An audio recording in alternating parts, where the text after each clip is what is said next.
Otep, Otep, Otep, Otep, Amon. Merci véritablement de nous rejoindre une nouvelle fois dans cette pyramide, comme je l'appelle, la pyramide de la connaissance, de la vérité et de la lumière en ce qui concerne cette nouvelle aventure que nous allons donc mener ensemble. Il s'agit du Césaire Talk, du connaître son rôle Talk ou encore du connaître sa responsabilité Talk. Vous pourrez également dire le Désert Talk. Tout cela veut dire la même chose. Alors, ici et maintenant, je vous remercie véritablement de prendre place dans cette pyramide puisque avec vous, votre présence fait notre effectivité. Nous allons dérouler ce nouveau sujet, vous le savez, parce qu'en réalité, en vérité, nous venons ici à travers donc la science ancestrale, à travers donc la science du rayonnisme, de la conscience, dont nous en avons l'expertise, dérouler, dévoiler quelques coins, j'ai envie de dire, du voile de l'illusion pour qu'à travers les clés, indices et arcanes, vous puissiez percer, voir, percevoir donc véritablement tout ce qui se cache derrière non seulement les êtres, les choses, mais également les événements et les situations. Alors, cela dit, ici et maintenant, je vais commencer par faire ce que j'appelle généralement, en ce qui concerne les généralités, les libations verbalisées, cérémonielles, ici et maintenant, reconnaissance et gratitude à nos ancêtres qui nous reconnaissent d'une fils et d'une fille justement du continent de Kama, témoignage donc de notre reconnaissance et de notre gratitude à eux et à elles, à travers donc les mannes ancestrales, puisque c'est à travers eux et elles que nous arrivons à vous restituer ici, j'ai envie de dire, l'essentiel, la substance de ce reportage métaphysique. Alors, nous allons aller droit au but, puisque les libations cérémonielles verbalisées ont été donc faites. On va évoquer ce soir, j'ai envie de dire, un thème qui véritablement semble être connu, sinon une notion, merci à la réalisation. Voici que faire pour neutraliser le mauvais sort d'un rêve. Alors, déjà, on va parler du rêve, vous vous en doutez, mais est-ce qu'on a la même compréhension, j'ai envie de dire, du rêve? Quand il va dire il a rêvé, quand elle va dire elle a rêvé, à quoi cela fait référence, j'ai envie de dire? À quoi cela renvoie-t-il? Est-ce que le rêve a la même signification, la même compréhension d'une personne à une autre? C'est quoi définitivement le rêve? Alors, je vais pousser le bouchon un peu plus loin. Est-ce que le rêve pris en lui existe? Le rêve existe-t-il? Si je vous répondais ici et que je vous disais oui et non, si je vous disais que le rêve existe dans un premier temps, parce qu'en réalité, vous pouvez le créer, vous pouvez donc matérialiser votre rêve, et on dit souvent, je rêve de venir, je rêve d'accomplir, et donc, il y a, j'ai envie de dire, ce premier aspect du rêve qui est existentiel, qui va permettre d'aller vers la manifestation et la matérialisation. Alors, je peux également vous dire, et c'est cela la complexité du rêve, puisqu'il ne faut pas le prendre, j'ai envie de dire, unilatéralement, mais bilatéralement, vous allez comprendre dans le déroulé de ce programme. Je peux vous dire également que le rêve n'existe pas, parce que le rêve a besoin de vous, ou de moi, s'il s'agit de mon rêve, pour exister. Alors, il y a deux pieds en ce qui concerne le rêve. Il y a un premier pied où on peut dire le rêve existe. Il y a un deuxième pied où on peut dire le rêve a besoin de moi pour exister. Si je vous disais ici et maintenant que le rêve, comme vous le comprenez, on revient sur le basique, sur le formel, le plan physique. Si je vous disais que le rêve n'est rien d'autre en réalité, en vérité, que le prolongement de quoi? De l'éveil. Si je vous dis en réalité que le rêve que vous avez quand vous êtes à l'état de sommeil, généralement la nuit, n'est que le prolongement de l'existence, le prolongement tenez-vous bien, de votre journée. Véritablement parce que en journée, vous êtes éveillé. Et vous devez être éveillé pour ceux qui ne le sont pas. Et c'est pour cela, d'ailleurs, on va parler de réveil. Veille, et j'ai l'habitude de le dire, et c'est partant de ce réveil qu'il faudra être éveillé dans la journée pour que quoi? Le malfaisant, celui qu'on va appeler le sorcier, généralement, même s'il y a de bons sorciers, hein, pour que justement ce sorcier, ce malfaisant, le malin, ne puisse pas soumettre. C'est pour cela qu'il faut être éveillé. On parle de réveil. Il faut être éveillé dans la journée pour que le malfaisant, le sorcier, ne puisse pas soumettre sa doléance. Doléance à souligner de 3 traits. À qui? J'ai envie de dire, cette doléance soumise par le malfaisant, le sorcier, ce n'est rien d'autre qu'à votre esprit. Le malfaisant, le sorcier, en journée, opère. Vous allez comprendre.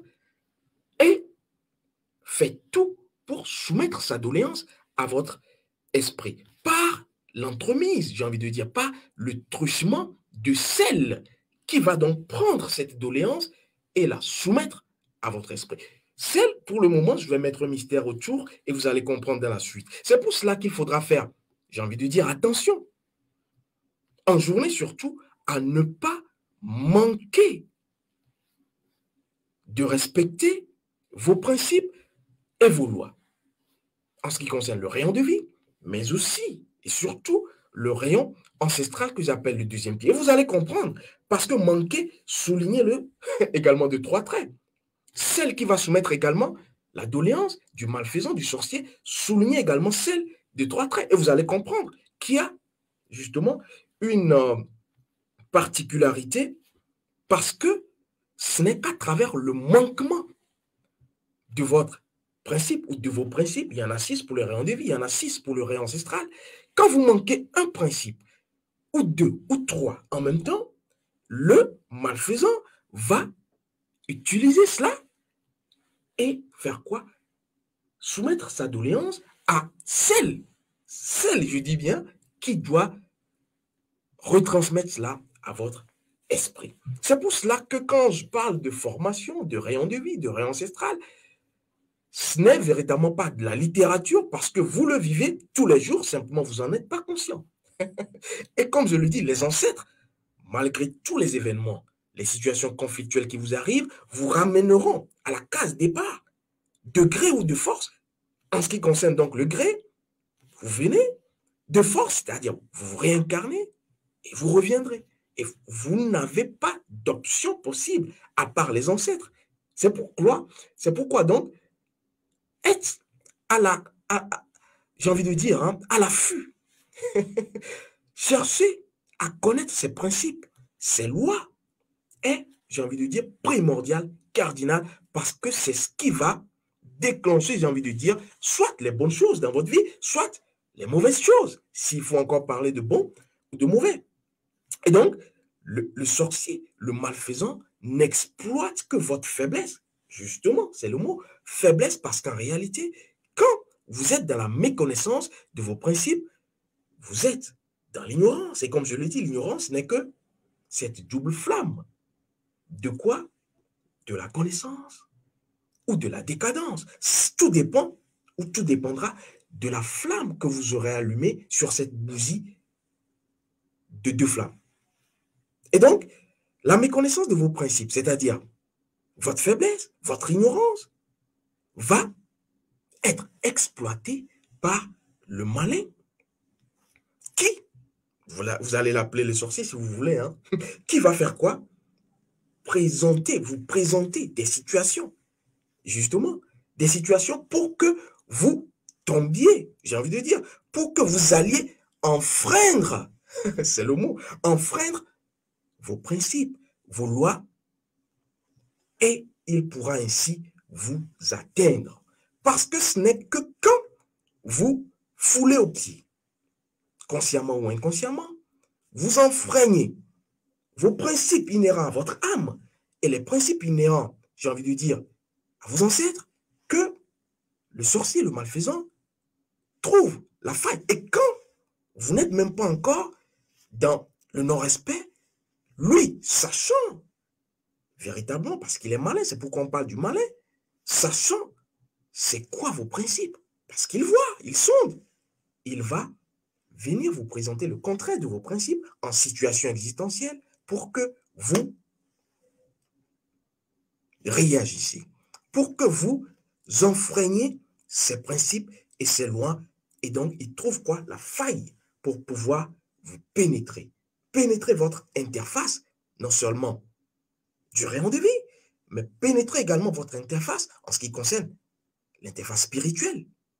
Et vos ancêtres ne pourront rien en ce cas parce qu'en réalité, vous également, puisqu'ils sont là pour vous protéger, vous assister et vous dégager la voie, comme je le dis souvent, ils ne pourront pas vous assister parce que non seulement vous avez manqué à votre principe, vous avez manqué à leur principe. Alors, est-ce que vous commencez par comprendre, je ne dirais pas la cinématique, mais même pas le mécanisme, mais le mystère qui se cache derrière le rêve? Alors, si vous ne comprenez pas encore, je vais rendre tout cela plus simple. Alors, pour l'arcaniste que je suis, c'est quoi le rêve? Concrètement. Et vous le savez, l'arcaniste ne va pas être dans l'aspect définitionnel des choses, des êtres, des événements ou des situations, mais il va percer et voir au-delà du voile de l'illusion tout ce qui va être cette machination de la réalité qui doit nous amener à la vérité. Et donc, je l'évoquais dans une autre émission précédente, en ce qui concerne le réveil, j'en avais déjà parlé, l'arcaniste comprend que le réveil, ce n'est rien d'autre que Ra éveillé. Et d'ailleurs, le premier Ré dans réveiller, réveil, c'est Ré, encore Ra. On peut donc dire le rêve, le réveil, c'est le raveil, si vous voulez. Et d'ailleurs, cela frappe et saute aux yeux pour celui qui regarde, avec un regard acanien, avec les yeux de la lumière, avec les yeux auriens, j'ai envie de dire. Rêve est contenu dans quoi? D'un réveil, d'un raveil. Parce qu'en réalité, quand vous écrivez réveil ou raveil, vous avez quoi? Rêve d'un réveil. Vous avez rave d'un raveil. Et véritablement, tout cela veut dire quelque chose pour celui qui sonde les mystères, non seulement des choses, des êtres, mais des situations et événements. Parce que toutes les situations qui se produisent dans votre vie, comme je le dis souvent, ne viennent que pour vous éveiller. Mais combien sont éveillés? Combien ont la connaissance de leurs principes de vie, rayon de vie, et les principes et lois de leurs ancêtres? Pour véritablement marcher sur deux pieds. La plupart, vous marchez même pas sur un pied parce qu'il faut déjà commencer par connaître son rayon de vie pour prétendre marcher sur un pied. Donc vous comprenez, je ne vais pas dire que vous êtes estropié, mais que pour l'instant, pour ceux qui ne connaissent pas leur rayon de vie ancestral, vous n'avancez pas. Vous n'êtes pas encore debout parce qu'il faut être debout pour pouvoir prétendre marcher et avancer. Et donc ici, si on comprend, et cela saute aux yeux que d'un réveil, nous avons rêve d'un réveil ou rave d'un réveil, et que le rêve n'est donc que la continuité, comme je vous le disais dans le temps, la continuité de quoi? De ce qu'on va appeler le réveil. Le réveil va prendre fin vers 18 h, c'est ce qu'on nous dit. Même si, il faut encore questionner cela, et va laisser place véritablement au rêve. Et c'est là tout le mystère, j'ai envie de dire, qu'il faut sonder, questionner, décoder, décrypter. Et donc, revenons sur le décryptage arcanien du rêve pour pouvoir comprendre toute la cinématique du rêve. Alors, dans le mot rêve, si vous me suivez bien, vous aurez compris donc que nous avons un couple. Même si vous ne l'avez pas encore entrevu, je vais vous les présenter. Rêve, le premier rêve, c'est-à-dire la première partie, vous avez Ré, Ra, et la suite, vous avez Ève. Ah oui, il faut que je vous le dise. Et donc, dans rêve, vous avez Ré ou Ra, et vous avez la suite Ève. On peut donc dire rave, si vous voulez. Et je ne vous renvoie pas à un autre dessin. Et donc, Ra, qui va être l'aspect, j'ai envie de dire, hein, vous le savez, solaire, masculin, ou encore peut-être reporté ou rapporté à l'esprit, à l'interface spirituelle. Et on a quoi? Ève, qui va simplement être, en ce qui concerne la mythologie de l'Égypte antique, de nos ancêtres, la femme, en réalité, de qui? De Ra. La lune, qui va être la femme du soleil. La lune, qui va représenter le féminin sacré. La lune, qui va, quelque part également, représenter l'astral. Ce monde sondé par le malfaisant. C'est là où on opère véritablement. L'astral qui a un lien avec la lune. La lune qui va apparaître à partir de quand? Ce que vous savez. Alors, si vous voulez encore un autre dessin, parce que véritablement, j'aime donner la plupart des indices pour qu'on puisse être sur la même longueur d'onde, parce que ce n'est pas la plupart du temps évident. Comment est-ce que les anglo-saxons, je présume qu'il y en a qui nous suivent, ou qui sont donc bilingues, comment est-ce que les anglo-saxons vont désigner la nuit ou la soirée? Tenez-vous bien. On dira evening. Evening. Et dans evening, vous avez Ève, qui va se rapporter encore à la nuit ou à la soirée. Alors, le rêve, on comprend, puisque nous n'allons pas aller dans les définitions, je vous envoie dans le métaphysique à travers quoi? La caricature, les images, comme nous les recevons. Le rêve, on finit par comprendre qu'il a un double aspect, solaire et lunaire, qu'il est à la fois, si on va être dans les polarités, positif et négatif. Alors, vous direz, pour le néophyte, le novice, que c'est un bon rêve ou c'est un mauvais rêve. Voilà, positif, négatif. Si je vous disais qu'il n'y avait pas de bon rêve, qu'il n'y avait pas de mauvais rêve, et que les deux étaient ici et maintenant, vous allez commencer par comprendre, parce qu'en réalité, quand on parle d'ici et maintenant, cela traduit la force, le pouvoir et la puissance de nos ancêtres, parce que c'est ce qui, je ne dirais pas les définissait, mais les caractérisait. Ils arrivaient à voir dans le mauvais le bien et dans le bien le mauvais. Même si mauvais n'est pas à prendre au pied de la lettre au premier degré. Et donc, pourquoi est-ce qu'on va parler de bons rêves ou encore de mauvais rêves? Bon ici qui va justement caractériser le côté solaire et mauvais. On a vite fait de dire que la femme est mauvaise. Hein. Vous comprendrez dans le déroulé que c'est bien faux, c'est le contraire. Pourquoi on dira qu'il y a donc un mauvais rêve? D'ailleurs, quand on prend bon, le côté masculin, solaire, cela va renvoyer quelque part à Osiris. Et quand on prend le côté lunaire, cela va renvoyer, pour ceux qui s'y connaissent en mythologie de l'Égypte antique, à Isis. Et je vous dirais qu'il n'y a pas d'Osiris sans Isis, véritablement. Sans Isis, il n'y a pas d'Osiris. Si vous voulez que je vous fasse un dessin plus physique, sans la magie, je dirais qu'il n'y a pas de conscience. Sans la magie, il n'y a pas de conscience. Je ne sais pas si vous voulez que je vous fasse un autre dessin ou que je puisse ramener cela de façon plus concrète. Alors, la conscience, je vais vous dire, est magique.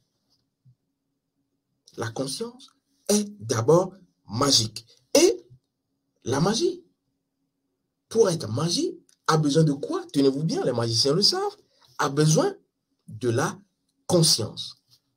Oui, la magie a besoin de la conscience. J'ai envie de dire, c'est la paire magique.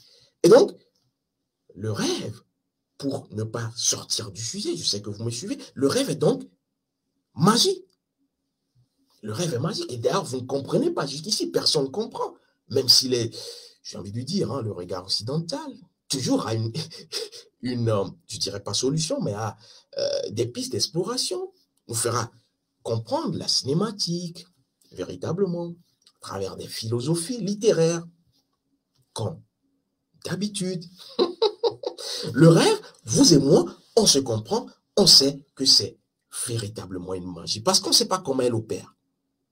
Et ce côté magique est facile. Vous rêvez, sans même vouloir. Il est donc involontaire, l'aspect magique du rêve. Alors, ce qui va être plus difficile pour vous, ou pour ceux qui ne se connaissent pas, ce qui va être difficile, c'est là où on va vouloir mettre la volonté. C'est-à-dire, pour la magie du rêve, c'est quoi? C'est involontaire. Maintenant, pour l'autre côté du rêve, il va falloir que cela soit volontaire. Et c'est là où ça devient difficile. Parce que, en réalité, pour maîtriser son rêve, il faut quoi? Être conscient. Être conscient, non seulement avant d'aller rêver, là c'est une autre paire de manches, je ne vais pas l'évoquer, mais il faut être conscient, quoi? Dans le rêve. Parce qu'en réalité, c'est dans le rêve que tout va se jouer. Et pour maîtriser, pour être conscient dans le rêve, ce n'est pas possible sans la connaissance, j'ai envie de dire, de qui vous êtes, sans la connaissance de soi, la maxime socratienne. Connais-toi toi-même et tu connaîtras quoi? L'univers et les dieux. Et si je vous disais que le rêve est contenu dans l'univers? Véritablement, le rêve est contenu dans l'univers. Mais je laisse ça de côté.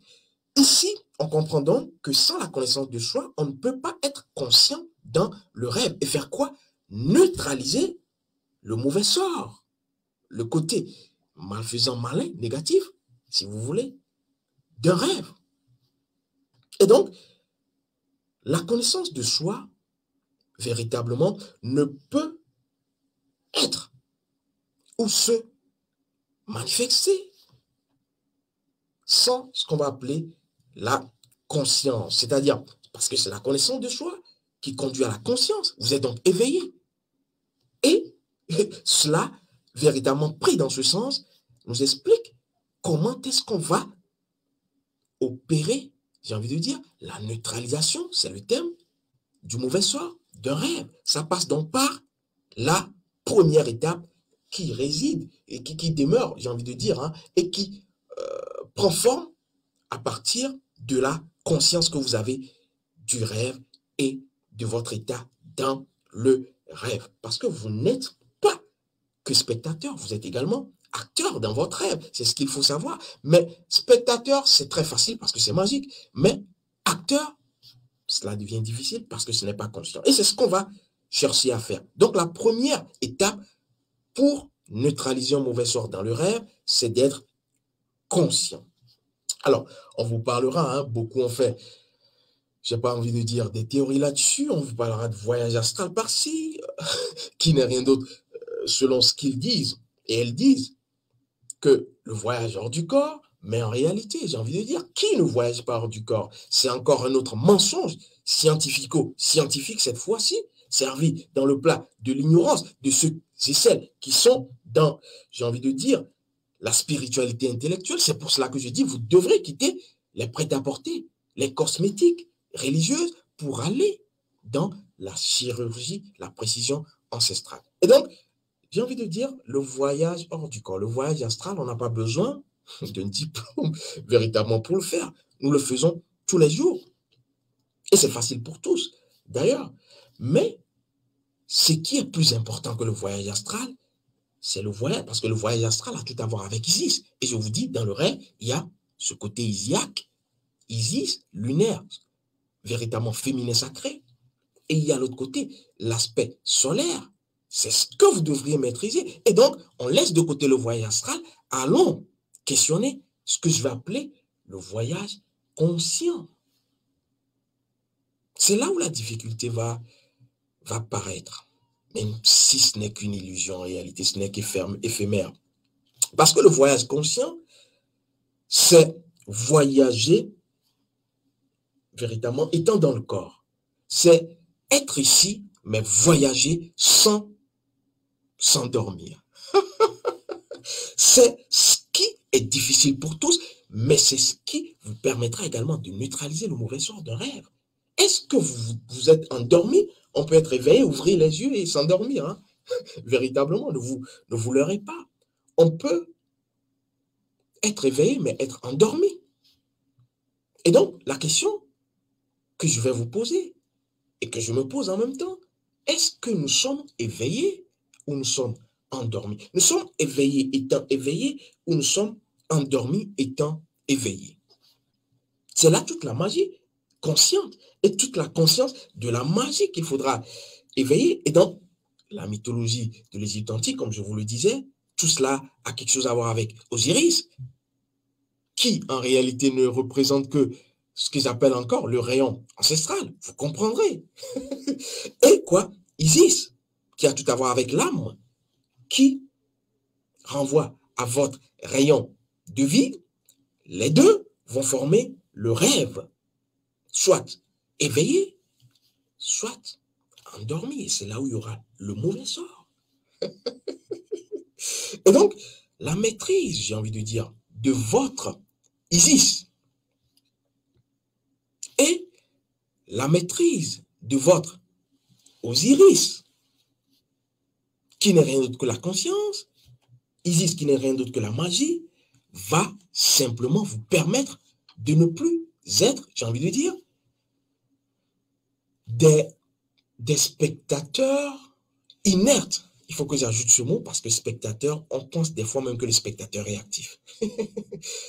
Des spectateurs amorphes, inertes, mais plutôt à travers la magie et la conscience, à travers Isis et Osiris, dans le rêve, puisque c'est les deux qui constituent, j'ai envie de dire, véritablement la matrice matricielle du rêve. Tout cela va vous permettre de quoi? Déclencher la magie consciente du rêve. Et donc, ce n'est que comme ça, à travers cette première partie, que vous pourriez comprendre, j'ai envie de dire, la première étape, c'est-à-dire la cinématique, la production interne, même pas encore externe, interne de ce qu'on va appeler le rêve. Parce qu'en réalité, le rêve va vous permettre à vous d'être en alerte. Ce n'est en réalité qu'un message. Mais il faut en être d'ailleurs conscient. Comme je l'ai dit, tout ce qui existe n'est que message, n'est que code à décoder, à comprendre. Et c'est le rôle de l'arcaniste qui comprend au-delà du simple mot, l'énergie derrière le mot. Au-delà de la simple lumière, l'énergie derrière la lumière. Et donc, ce n'est qu'en maîtrisant votre Isis et votre Osiris, votre rayon de vie et votre rayon ancestral que vous pourriez opérer, sinon déclencher la magie, j'ai envie de dire, consciente du rêve. Parce qu'en réalité, il y a trois choses qu'on peut faire à travers le rêve. Je vois que nous sommes déjà dans notre heure, pas talonnés par le temps, mais dans notre heure, vous comprenez finalement. Il y a trois choses, je vais quand même le dire, qu'on peut faire à travers le rêve. Vous pouvez provoquer votre rêve consciemment. Vous pourrez et vous pouvez corriger votre rêve, et c'est le thème, neutraliser le mauvais sort, parce que ce n'est qu'une doléance consciente venant de vous ou venant de quelqu'un, parce que des fois, vous vous soumettez des doléances sans savoir. C'est pourquoi il faut faire attention quand on est éveillé dans la journée. Parce que des fois, la dernière image que vous aurez avant d'entrer dans le rêve, si vous êtes dans un état pas bien, vous risquez de faire ce que vous allez appeler cauchemar, et certains vont dire que c'est la tante, c'est l'oncle. Mais ce n'est que vous qui soumettez une doléance à vous. Mais il n'y a pas que ça, parce que derrière, le malin, le malfaisant, va, connaissant la mécanique derrière le rêve, soumettre également, parce qu'il sait que c'est comme cela que cela s'opère, soumettre également sa petite lettre, sa doléance. Il va l'écrire et soumettre cela à qui? à la femme. Et vous comprendrez prochainement pourquoi c'est à la femme, c'est-à-dire à, à la lune. D'ailleurs, elles opèrent la nuit, qu'on va soumettre donc cela pour que la lune le retransmette au soleil quand vous vous réveillez. Il y a le réveil, le rêve et le réveil.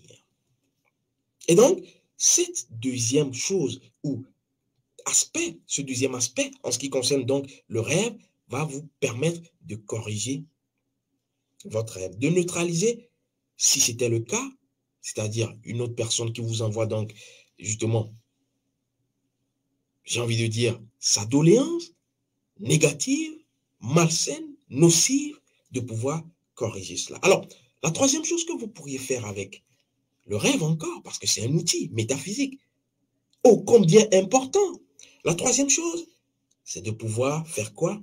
Matérialiser. C'est-à-dire, et d'ailleurs vous le dites tous les jours dans les expressions, je dois accomplir ce rêve. J'ai un rêve et je dois l'accomplir. Je dois l'accomplir. Et en le disant, en fait, on ne sait pas que le rêve part de quelque part dans l'aspect lunaire pour pouvoir s'accomplir dans quoi? Dans l'aspect solaire, masculin. Et donc, c'est les trois choses que le rêve vous permet de faire. Mais combien le savent? Combien exploitent justement le rêve pour atteindre leur rêve? Véritablement parce que ce n'est qu'en maîtrisant vos principes, vos lois, votre rayon de vie, ce n'est qu'en ayant le deuxième pied, c'est-à-dire le rayon ancestral, les deux, Osiris et Isis, que vous pourriez non seulement provoquer un rêve pour, c'est ce qu'on va appeler un rêve prémonitoire, pour savoir corriger un rêve, c'est-à-dire neutraliser l'action malfaisante sorcellaire, ou encore, et vous le savez, je viens de le dire, manifester votre rêve, quitter l'aspect lunaire du rêve pour l'implémenter dans le physique. Alors, je pense que cette première partie, hein, toujours formelle, nous permet d'appréhender, de concevoir, d'avoir une nouvelle, j'ai envie de dire, même pas définition, approche de ce qu'est le rêve. Pris de façon philosophique, pris de façon mondaine, on ne perce pas encore le mystère du rêve. Et chaque rêve, j'ai envie de dire, inutile de dire qu'il faut interpréter les rêves, il faut interpréter les rêves. Quand vous êtes dans de l'interprétation, quand est-ce que vous serez dans l'action? Parce que l'interprétation, vous êtes encore dans le monde, j'ai envie de dire, lunaire. Toutes les possibilités sont possibles. Mais quand vous n'êtes plus dans l'interprétation des rêves, vous êtes dans la manifestation du rêve. Ce que vous voulez, c'est ce qui se passe. Vous n'avez plus besoin d'interpréter. Vous n'avez plus besoin de dire, ça c'est un mauvais rêve, ça c'est un bon rêve. On s'en fout. Si c'est une action malsaine venant d'un sorcier, on s'en fout. Et on s'en contrefiche. Si c'est véritablement une doléance soumise par quelqu'un qui nous en veut, ce n'est pas ça la solution. Ce n'est pas ça le problème, j'ai envie de dire. L'équation sera résolue quand vous comprendrez que le rêve est vivant et que vous pourrez vous servir du rêve pour opérer la magie, voilà, consciente, les deux vont ensemble, ou la conscience de la magie du rêve.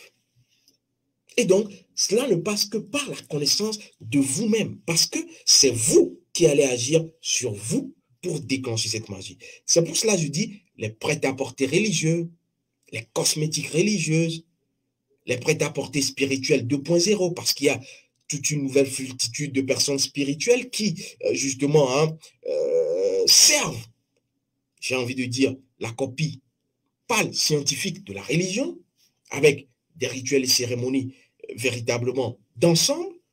L'ère du Verseau n'est plus ou ne pourra pas être une ère de mouvement d'ensemble. Enlevez cela de la tête. Le mouvement d'ensemble collectif ne sera plus d'actualité à l'ère du Verseau. Et vous aurez déjà commencé par voir cela. C'est chacun pour renvoyer à ce que l'autre avait dit, qui prendra sa croix en actualisant ses connaissances, et même prendre sa croix, ça renvoie à quelque chose, vous le découvrez dans une autre thématique que je vais aborder très prochainement. C'est chacun qui doit donc prendre sa croix pour, je ne dirais pas s'élancer, mais pour se repositionner dans sa force première, force de l'âme, et dans sa force complémentaire, force ancestrale. Rayon de vie, rayon ancestral. Sans quoi, vous allez faire du vagabondage religieux. Vous allez quand même vous en mordre les doigts après, même si cela prendra du temps. Le temps, c'est donc l'affaire du 7. Ou encore, vous serez dans du vagabondage spirituel 2.0. Et cela ne s'arrête pas là, parce que cela est contenu dans tout ce que j'appelle l'ESMES, système malsain et grégorique de subtilisation de vos énergies. Parce que derrière tout cela, même celui qui va poser une doléance pour que vous fassiez un rêve, que vous appelez mauvais rêve envoyé par un sorcier, est dans quoi? Dans la subtilisation de votre énergie. Parce que, justement, c'est ce qui va lui permettre, lui, d'avoir une illusion d'existence. Parce que même le mauvais sorcier, je précise, ne se connaît pas. Parce que quand on se connaît, on a les deux pieds, on est équilibré, on est dans la conscience ancestrale, holistique, intégrale, harmonieuse. On est dans le yin et on est dans le yang. Mais celui qui va opter pour un côté, soit-il bon ou mauvais, n'est véritablement pas sur la bonne voie. Alors, je vais m'arrêter ici pour ce premier jet et on va simplement se donner rendez-vous. Même si vous le savez, on se sépare jamais, nous sommes toujours ensemble, liés, connectés, interconnectés comme les réseaux. Même s'il va falloir également faire attention aux réseaux, je vous en parlerai. Sachez que nous sommes ici et maintenant, comme vous le direz, sur la toile des réseaux sociaux. Nous sommes sur la toile, nous sommes connectés. Quand vous prendrez conscience de cette connexion, au-delà des connexions que vous avez en ce qui concerne les réseaux sociaux, vous comprendrez qu'en réalité, vous êtes un être magique et vous êtes en même temps un être conscient. Plus vite, vous prenez conscience de votre magie à travers votre âme, plus vite, vous prenez conscience de votre conscience, justement, de votre éveil, de votre soleil à travers votre rayon ancestral, mieux votre existence s'emportera. Otep, Otep, Otep, Otep, Amon, les ancêtres ont encore parlé.